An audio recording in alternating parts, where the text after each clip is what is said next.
You're listening to CPG Launch Leaders, the show where we interview new product trailblazers. Get ready for inspiration and secrets from the front lines of CPG innovation. Now here are our hosts, Darcy Ramler and Allan Peretz. Welcome to CPG Launch Leaders. I'm Allan Peretz, and I'm here with my co-host, Darcy Ramler. Today, we're going to journey through the land of ambitious product ideas where sometimes they succeed, but sometimes they really go awry. Today, we're diving headfirst into the wild world of product launches, where dreams of success and innovation collide with unexpected pitfalls and unintended consequences. Get ready to explore 5 of the biggest product launch failures in recent history. Let's get this thing started. So this is one of my favorite topics because when I was a brand manager like a million years ago, a lot of things were scary to me. A lot of things were scary to me, but nothing was more scary to me than a product launch. There was so much uncertainty, so many details to manage, big teams, big budgets, and the risk to the career of a brand manager was very real. If you were successful, you'd be a hero and you'd get promoted. If it was a failure, you'd spend the next year or two trying to revive it. I love the perspective and the personal perspective, Allan. I put myself in your shoes of being a brand manager, which I have never been, but being in that position and knowing 2 out of 3 product launches ultimately are unsuccessful. They fail, which means you're attaching yourselves to it. That's your odds, basically. As a product manager, you have to be seeking out, how can I do this better? How can we reduce those odds of 2 to 3? And the beauty is nowadays, the world is becoming more innovative in the digital space to help to reduce really what that statistic, I think, will be in the next couple years. That's a great point, and I think we'll have a good chance to talk about that as we go through these examples. So there's 5 of them. I'll get us started on the first one, and this one takes us all the way back to 2011. It's a time when the beverage industry was full of excitement, new possibilities. Pepsi and Coke were fighting as they always do, and Pepsi set out to capture the morning market. And they had an idea, and the idea was called Pepsi AM. This was their attempt to tackle the breakfast market where they already had a foothold with Quaker, which they had acquired. However, consumers weren't really ready for carbonation in the morning. The product failed to get traction, and people just stuck with what they knew, which is coffee and orange juice. So it fizzled out, and it was taken off the shelves pretty quickly. So I have a question because I'm not as familiar with this product. So how was the product different than regular Pepsi? Well, they kept the flavor the same. The size was the same. Everything was the same, except they added 25% more caffeine for that extra kick in the morning to be more competitive with coffee. Wow. Okay. So the backstory kind of makes sense how they were trying to get there with Pepsi and breakfast. But maybe this is the obvious question. Why do you think Pepsi really thought they could convert people to think of soda in the AM? It was a big stretch, and oftentimes when you're working on a brand, you think about everything from a brand-centric point of view. So if you're Pepsi, you're like, how could I get more Pepsi occasions, morning, evening, midnight? Fourth meal at Taco Bell would be another example. So I think they just tried to push something that wasn't going to work. Morning beverages are well established, and Pepsi just wasn't going to get in there. Let's dive into maybe your thoughts on how we can research better. What do you think maybe Pepsi could have done in the research realm of things? Yeah, I think there's research and there's common sense, right? Just because you have a product doesn't mean you have to force it into every possible consumer situation. But research would have told them a lot. Frankly, just doing some office research, they probably would have realized just how much resistance there was to this idea. I'm sure they did some sort of testing, but a lot of times there's a bias. And no matter what the test says, maybe you think that advertising will overcome it. When you're doing a major habit change, it's going to take a lot of advertising dollars to change the way people do breakfast. And I would even say and venture to say, when you're redefining maybe a new category or diving into something that doesn't exist already, what does the research look like from a qualitative standpoint? Are you engaging with the consumers? Are there ways to test and really find out? I'm a big proponent, obviously, psych major, being like going to the consumers and really understanding their behaviors, because there's so much attached to our behaviors and what we do in the morning and breakfast foods. And it is really hard to redefine that as a category. To your point, it's gotten really easy. So back in the day, you would set up focus groups. Everyone would have to travel and go to a room and spend 3 days there and hotel and snacks and the whole thing. Today online, we can do a user test in 1 or 2 days and get direct feedback from a shopper about your concept, about your website, about your ad campaign. So it's really a different world. And it's just so convenient today to get the insights that there's no excuse not to. The great thing about insights, right? Getting the consumer insights and doing a user testing, like you said, is you can not only get those insights and they can help with redefining maybe the product or the launch of the product or how you're positioning the product, but they can also redefine how you sell the product into the retailers as well. So there's so many different ways you can use consumer insights. And now I always say in the digital space, you can absolutely be able to do that, like you said, in a day or two, where it used to take probably months to be able to gain that information. And it's so much less expensive too. It's so much cheaper as well. So obviously, now I'm going to step in. My turn. Coming in at number 4, the unfortunate tale of the Tropicana Pure Premium's redesign in 2009. As we all know, Tropicana is the beloved orange juice brand. It underwent a major packaging transformation that turned out to be a major, major mishap. The effort to modernize the brand, which we all know can be tricky when you're going with something that is a tried and true traditional brand, they were looking to create a fresh look, and Tropicana made dramatic changes to the packaging. They removed the iconic imaging of the orange with the straw and replaced it more what we would say, or maybe I would say, a generic design. It was a total departure from what consumers had come to associate with the brand. Is that why it ultimately failed? In my opinion, my humble little opinion, that's exactly why it failed. The redesign faced an immediate backlash from consumers. There's always legacy brands and iconic things that exist, not only in CPG, but in general for consumers. So the removal of the familiar image caused confusion and disconnect for the consumer. Consumers found it difficult to identify their beloved Tropicana Pure Premium among other orange juice brands on the shelves. I mean, we all know when we're walking in. Let's take Heinz, for example. You're walking in for ketchup. You know what it looks like. It's almost for that consumer, they don't have to think about it. It's just that connect of they saw that orange with the straw. They know exactly what it was. When you don't see it, it's almost like introducing a brand new brand to that consumer. So it was a classic case of fixing something that honestly, in my opinion, wasn't broken. Yeah, and Tropicana, it just means quality. So just taking all of that investment they'd made and making that visual speak to the quality and the purity of the product, and putting that off to the side just seems like such a big risk. You talk about iconic and imagery. And I always say, especially even in the digital space, but just to consumers at all, they're digesting anything that you're giving to them visually first. So you've got 8 to 9 seconds that you're grabbing their attention and their understanding, whether it's truly what your brand is, your value prop, whatever it may be. So you take something that a consumers learn to trust. It is the brand that they use every morning. They may be pouring their own orange juice, their kids' orange juice, whatever it may be. They don't even think. It's almost like a hand to shelf reaction. They look for the orange with the straw, they grab it. I think there's just if you're looking to modernize your brand, there's so many other ways to do it than just taking away maybe the most iconic part of the brand. I've worked a lot of package changes, and the big one I worked on was the change of Dawn dish soap to the new bottle. I will tell you, those packaging changes are expensive. Just the capital investment, all the design work, it's a big investment. So let's say we could go back in time and we could teach something to Tropicana. How would we reapproach this packaging design? Is there any ways you could think nowadays of the way we use digital test markets, the way we can test consumers? How would you actually frame up a great way to test this before making such a dramatic change? You can do research, and market research professionals can help you with this to understand what people see when they look at your package. So, for example, on Pringles, people see Mr. Pringle, they see the mustache, they see the red color of the can. Those things are so critical that if you were to take any one of those away, you're going to lose from a findability standpoint.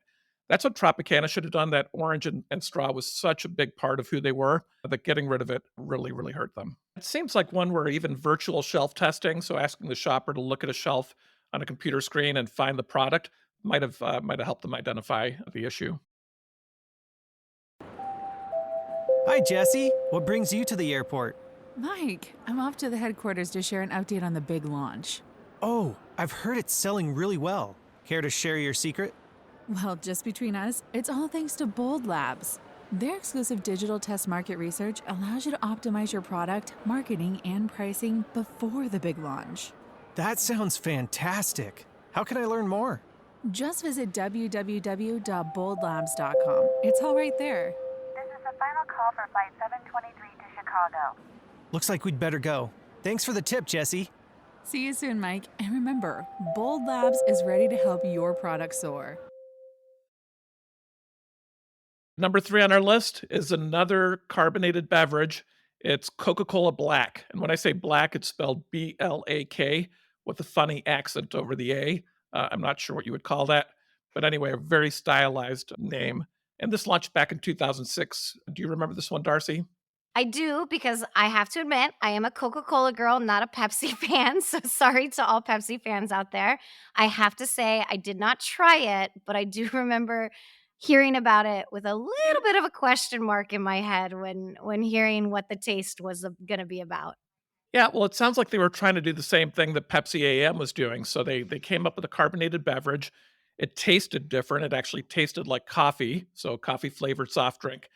And the idea was to create a fusion of two popular drinks in one, Coca-Cola and coffee all in one bottle, almost maybe a little bit like what a phosphate would be today, or a cold brew. Not surprisingly, they faced a lot of challenges. Coca-Cola is known for its flavor, and trying to introduce a coffee twist didn't really resonate with their consumer base. A lot of consumers actually just didn't understand what it was. So they struggled to find an audience. Some people thought it was intriguing, but others thought it was a clash versus what they expected. And Coke just really, all the way back to New Coke, they're such a traditional brand, as you said, that they've just had a hard time getting people to try something different. So I get it that they missed basically the consumer on this one. How do you feel they did on the marketing for this product? The name is really difficult to spell. Again, they spelled black, B-L-A-K. They put a strange accent on top of the A. I don't know how to pronounce it. I think it's pronounced black. Maybe it's Blake. I don't know. It didn't communicate what the product was. Nothing says coffee. Maybe it sounds like a premium version of Coke. It just came across as a very gimmicky launch. And the timing really wasn't that great either, by the way. They launched when the market was really focused on more healthy beverage options, seltzers, waters, and the demand for energy drinks and coffee-based drinks was on the rise, but coffee and Coke just didn't make a lot of sense to people. Timing is key when you're launching a product, and being able to know what is going on. Is there white space within a category, and so forth? Is there ways that these brands and companies should be looking into these categories or assessing when is the right timing, and what would that look like from these brands? Yeah, it's a tough question because they were trying to create something new that hadn't existed before, and they probably saw the coffee trend and they wanted to get it in on that. And of course, just like Pepsi, they wanted to capture that morning market. But I think a big part of the problem was the name just didn't communicate much. If I were to recommend doing something differently, let's say they were doing this again, I'd really focus on making sure that the name really alluded to the proposition in some way, that this is a carbonated coffee beverage by Coke. Black didn't do that. Yeah, and I almost sometimes I think, we have a tendency to look at maybe a category or competitors and really assess what that landscape looks like and be able to find. I think that helps you find not only the niches and the value props and maybe the white space within it, but being able to see, hey, this market is becoming highly penetrated. What are consumers gravitating towards you? You said it was a time where for the first time, energy drinks are on an uptick. So I think for Coke, it really was, how do we walk that fine line of giving, almost should have been, hey, we've offered soda. This is where we've been, but now we're almost able to offer it with X amount of caffeine or so forth. I think there's just a fine line of always assessing where a category is headed to know where you can find your niche with that consumer. And Coke, they have all the money in the world. I would also ask why they wouldn't have just launched a new brand. I understand that probably a big part of that was brand block, but in their shoes, maybe Black or the idea of a coffee-based cola, should have been a completely different brand. Well, that brings us to number two, and maybe the most costly and quickest product failure on our list. This is the Microsoft Kin. It launched in 2010 and it definitely got off the market in 2010. Do you remember this one, Alan? Yeah, I do, actually, and I looked at a picture. It basically looked like a less cool version of the BlackBerry. It was a line of smartphones targeting a younger demographic and focusing on social media integration. The device was positioned as a combination of a feature phone and social networking device, aiming to compete with popular smartphones at the time. Microsoft reportedly spent 2 years and around a billion, yes, that is with a B, dollars developing these phones. And just for the record, as I stated, this was in 2010. So 2010 billion is roughly 1.4 billion today. So what went wrong on this one? In my opinion, there were several things that contributed to its failure. Firstly, the pricing of the Ken. These devices are priced higher than any other popular smartphones, but they lack some of the advanced features and capabilities, most notably, almost no apps. Another problem was the user experience and software. The Ken had a clunky social media integration, which is what it was supposed to be known for. Users found it difficult to navigate and connect with their favorite social platforms. The poor experience and high price led to negative reviews and few sales, likely really, really few sales. Reports at the time said as little of 500 phones were purchased. Ultimately, Microsoft made the decision to discontinue the Ken after just a few months on the market. So, at $1 billion of investment, it was a very, very quick and costly launch. Well, I've got a lot of respect for Microsoft, but I will say if you're going to go against Apple and Samsung, you better have a really, really, really good idea. And to your point on the apps, Apple's App Store and all the Android apps that are out there, it just was a very competitive space for them to get into. So I'm not surprised that they face some big challenges. And this wasn't the first either. I also remember the Zune MP3 player, which came out several years before and had a similar story. This is an interesting combination of targeting a younger demographic, going after, like we said, really incorporating that social aspect. So you have a higher price point, which we already know who's your target consumer. Will they spend on this type of electronics? Absolutely. But then the base needs become extremely different, right? Depending on your target consumers. So there was a gap in my mind between value, price, and then the expectation of, we all know, and I will say, having an 11-year-old going on 15-year-old daughter in the household, social and social connection in media is everything. So if they're going to wait and spend all this money, they're expecting everything to be at their fingertips. Do you feel like there is a way Microsoft should have looked at the value pricing and kind of tested that out, knowing that they had a specific target of a consumer? Yeah, that's the role today that a Kickstarter plays for a lot of companies, right? They go out there, they assess demand before they ever make the product, and they get a good feel for shopper interest. Now, that wouldn't be the approach that Microsoft would use. I understand that, but in their case, could they have found some way to get to a much smaller investment and smaller launch? Maybe come up with some sort of MVP and tested it maybe in a smaller market like Canada or the UK before going global and spending all that money on a big launch. Maybe even an online only launch, like on an Amazon Marketplace or Walmart Marketplace. I think the beauty of when you're targeting a younger consumer or generational consumer is they are willing and wanting to share their opinions. And that is the beauty, even in the digital space, is it makes it so easy to be able to get the feedback, to be able to solicit consumers. Yeah. Yeah, it seems like this would have been a great one for some sort of co-creation, some sort of partnership with influencers and the actual users of the product. Okay, drum roll, please. The number one product on the list of failures is Bic for Her. This is a line of pens marketed towards women because women are different. It was launched in the year 2012.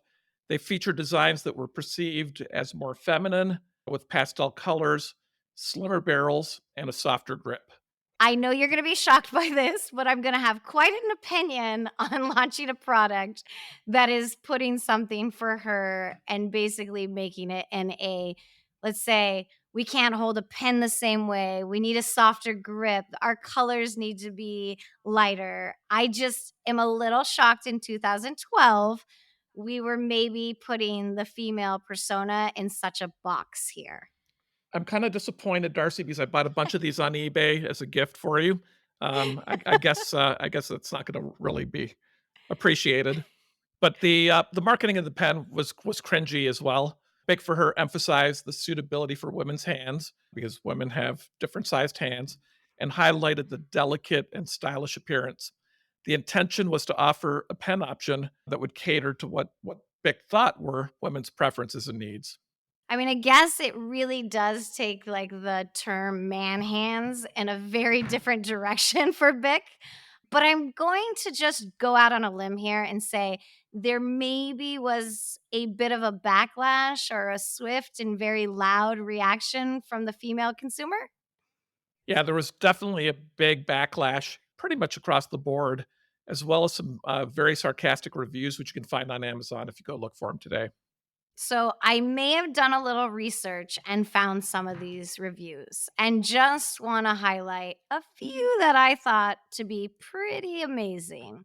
One being, I bought these for a woman at work as she couldn't figure out how to use a man's pen.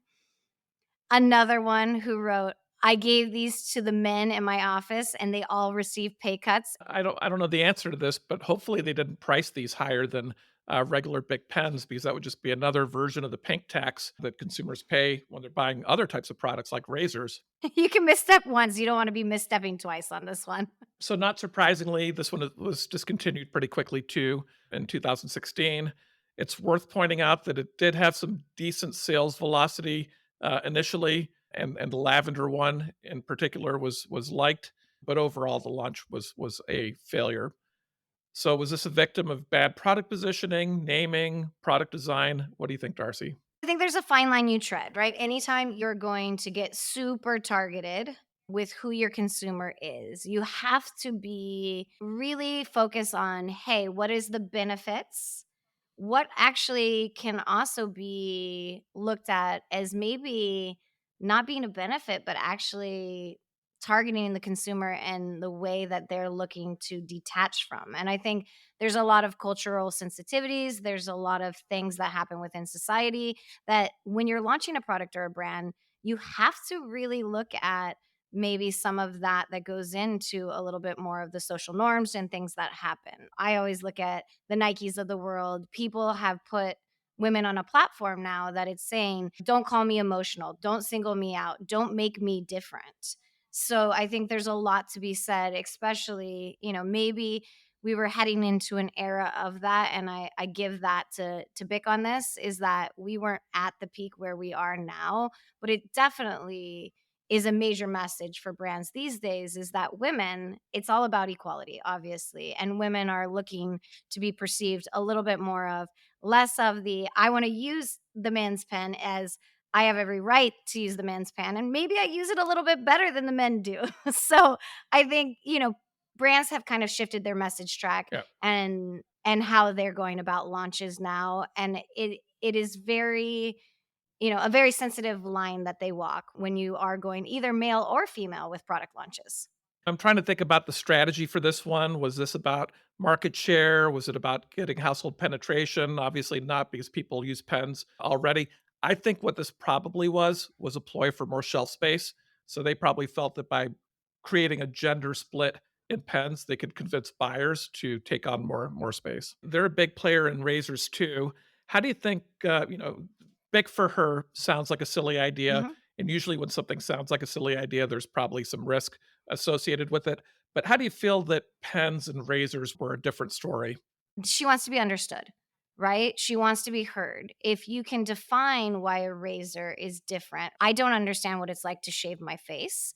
But if I can understand that a brand understands my struggles with, I have 5 minutes in a shower, I'm trying to quickly shave my legs. What is it that it's giving me that I can quickly shave? Or How is it that I may need disposable or different things that are very significant to women and attributes that actually speak to any barriers that I may currently have in my day-to-day life. I'm very open to a product that is exclusively for women and has actually been created to solve an issue that I'm currently having. Pins, on the other hand, we don't have an issue. I've never grabbed a pin in my life and thought, my hand doesn't fit on this. It's a little weird. I wish it was smaller and more petite because I'm just so tiny and fragile. Yeah, they were trying to create a problem maybe that didn't exist. Absolutely. And I think that's the key is really understanding the consumer and, on this case, what her problems really are. And when you can learn to define those problems and provide a solution and then communicate that value prop that really speaks to her. And let me tell you, women are incredibly loyal consumers and big shoppers.